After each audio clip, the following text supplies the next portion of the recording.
one of 2 of 3 fatalities in Minneapolis in January. 2 of 3 were committed by ICE agents or border control. They were asked to investigate her wife, and they did not feel that was ethical, and they left. This is incredible talent to investigate fraud that left that U.S. Attorney's Office. So that's something, if we're going to go after fraud, losing that talent is a huge problem. I believe that people who break the law have to go to jail, and people who steal taxpayer money have to go to jail, and that we need to root out fraud in every state. But I got to say, as someone that prosecuted fraud cases for 8 years, the person who recommended Andy Lugar, who did such a tremendous job in exposing this fraud as the U.S. Attorney for the state of Minnesota, and then charged 75 cases, as the person who actually recommended Todd Blanche recommended to Todd Blanche that he put in Joe Thompson as the acting U.S. Attorney. A specific ask I made, and then he did it, because Joe Thompson was the one that led these fraud cases in Minnesota.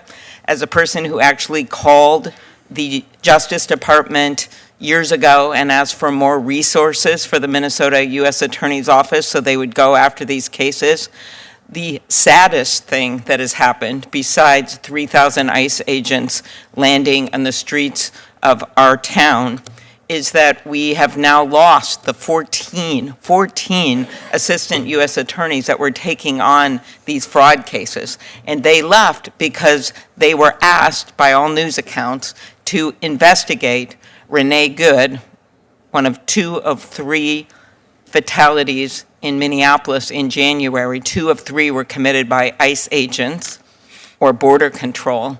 They were asked to investigate her wife, and they did not feel that was ethical, and they left. This is incredible talent to investigate fraud that left that U.S. Attorney's Office. So that's something, if we're going to go after fraud, losing that talent is a huge problem.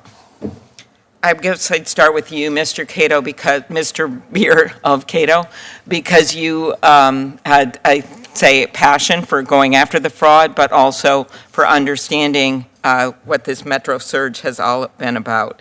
You wrote, benefits fraud is a serious issue, and whoever commits it should be held accountable, but that spending billions on operations like Metro Surge will increase the deficit rather than invest in better systems and investigations to control benefits fraud. I would agree, as we've seen in Minnesota, losing that talent, losing the work that has to be done and should be done on a bipartisan basis is such a problem. Can you describe where you think Congress's decision to spend $75 billion on ICE, making 3 times its budget, making it bigger than the FBI, has led to what's going on in Minnesota and ironically cut back on the fraud prosecutions? Yeah, so absolutely. We're actually pulling people and resources away from criminal law enforcement. ICE is recruiting people from the FBI. They've already diverted 2,600 individuals, but they're also hiring people away from police, local police, as well as federal law enforcement into the mass deportation effort, which is not targeted toward criminals. It's not targeted toward fraudsters. It's targeted towards the people who are living their lives peacefully in the United States and contributing to their communities. Thank you. We know the surge has had huge economic costs. Locally, the Minneapolis Economic Development Director estimates the city is losing $10 to $20 million every week. Estimates are it's costing about $18 million a week, the taxpayers of this country, for the ICE agents that are there, for all the hotels, for all the extra hours of local police, for all the jail time. And you explained what's really happening with the numbers, of which I support, going after the worst of the worst. I support going after the violent offenders, but this is all costing huge amounts of money for the people of Minnesota and the people across the nation. Can you discuss the administration's actions and how they are hurting our economy and costing taxpayers? Well, like I said in my prepared remarks, in Minnesota, the immigrant population has reduced the deficits at the federal, state, and local level by almost $140 billion over the last 30 years. Even if you look at the illegal immigrant population nationwide, it's about a $1.7 trillion reduction in deficits over the last 30 years. And it's because these people work, because they're increasing the economic activity, because they're providing goods and services to us as Americans that we have these positive economic effects. Thank you. Ms. Gambler, the data analysis from the firm Optum identified widespread vulnerabilities in the state's Medicaid program recently that allowed questionable billing to go undetected. Can you discuss what GAO recommends to states, and you can do it in writing later as well, to strengthen these programs? Clearly, so much work has to be done in the state of Minnesota on how these grants were allowed, and then, of course, how they were monitored afterward. And I wish that's what we were focusing on instead of indicting an entire population group, which includes police officers, firefighters, doctors, nurses. Please answer. Thanks.